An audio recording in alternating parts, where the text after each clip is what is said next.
ঈদযাত্রায় ঢাকা ছাড়ছে, ঘরমুখো মানুষ বেড়েছে, যাত্রীদের আমরা রয়েছি এই মুহূর্তে গাবতলীর বাস টার্মিনালে। সেখানে দেখতে পাচ্ছি আমরা গাবতলী বাস টার্মিনাল থেকে যেই বাসগুলো আন্তঃজেলা শহরের উদ্দেশ্যে ছেড়ে দেয়, সেই বাসগুলোতে ইতিমধ্যেই কিন্তু যাত্রীর যে ভিড় সেটি কিন্তু বেড়ে চলছে। এবং আমরা দেখতে পাচ্ছি এখান থেকে মানিকগঞ্জ কিংবা দক্ষিণের যেই জেলা শহরগুলোতে এখান থেকে আন্তঃজেলা পরিবহনগুলো ছেড়ে যায়, সেগুলোতে কিন্তু যাত্রীর যে চাপ সেটি কিন্তু শেষ সময়ে বেড়েছে। এবং একদমই ঈদ কাছাকাছি, রমজানের শেষ সময়ে যারা এই রমজানের পরবর্তী সময়ে ঈদুল ফিতরের ঈদটি পরিবারের সঙ্গে কাটাবেন, তারা কিন্তু এই বাস কাউন্টারগুলোতে ভিড় করছেন। তারা তাদের পরিবারের সঙ্গে ঈদটিকে কাটাতেই মূলত তাদের যে নিজ বাড়ির উদ্দেশ্যে রওনা হয়েছেন। আমরা গাবতলী বাস কাউন্টারের যে চিত্র সেটি আপনাদেরকে দেখানোর চেষ্টা করছি। আপনারা দেখছেন সেখানে কিন্তু দক্ষিণের যে জেলাগুলো রয়েছে সেই জেলাগুলোর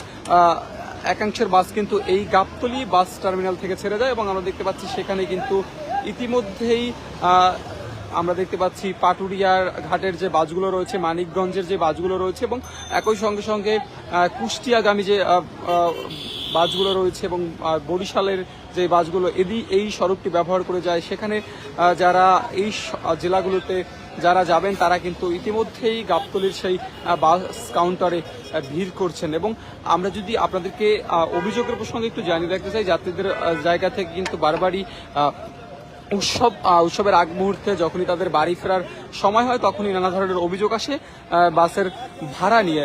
এবছরও আমরা দেখেছি ঈদযাত্রায় কিন্তু বাসের ভাড়া বৃদ্ধির নানা ধরনের অভিযোগ কিন্তু বিভিন্ন বাস কাউন্টারে ছিল। এবং গাবতলীর এই কাউন্টার থেকেও কিন্তু অতিরিক্ত ভাড়া নেওয়ার যে অভিযোগ সেটি কিন্তু যাত্রীদের পক্ষ থেকে আমরা যেদিন থেকে ঈদের এই যাত্রা শুরু হয়েছে তারপর থেকে পেয়েছি। এবং একই সঙ্গে সঙ্গে আমরা দেখেছি যারা দায়িত্ব রয়েছেন, কর্তৃপক্ষ রয়েছেন, আমরা দেখছি স্থানীয় সংসদ সদস্য তিনিও কিন্তু এখানে বেশ কয়েকবার এসেছেন এবং তিনিও কিন্তু যারা বাস মালিক রয়েছেন তাদের সঙ্গে কথা বলেছেন এবং তাদের যারা এখানে কর্মচারী রয়েছে তাদের সঙ্গে কথা বলেও কিন্তু বিষয়টি মনিটরিং করছেন। এবং একই সঙ্গে এখনও কিন্তু মনিটরিং চলছে। এবং একই সঙ্গে আমরা দেখছি রমজান জুড়েই কিন্তু অন্যান্য যারা এই বিষয়টি দেখভাল করেন তারাও কিন্তু সরকারের পক্ষ থেকে মনিটরিং করছে। তারপরও কিন্তু যাত্রীদের জায়গা থেকে বারবারই অভিযোগ আসছে যে অভিযানের পরও দেখা যায় অনেক ক্ষেত্রে অতিরিক্ত ভাড়া নেওয়া হচ্ছে। তবে আমরা যেমনটি পেয়েছি ক্যামেরা দেখলে কিংবা অভিযান চলাকালীন সবাই সঠিক ভাড়া নেওয়া হলেও ক্যামেরার বাইরে কিংবা অভিযানের পরবর্তী সময়ে দেখা যায় অতিরিক্ত ভাড়া এখনো আদায় করা হচ্ছে।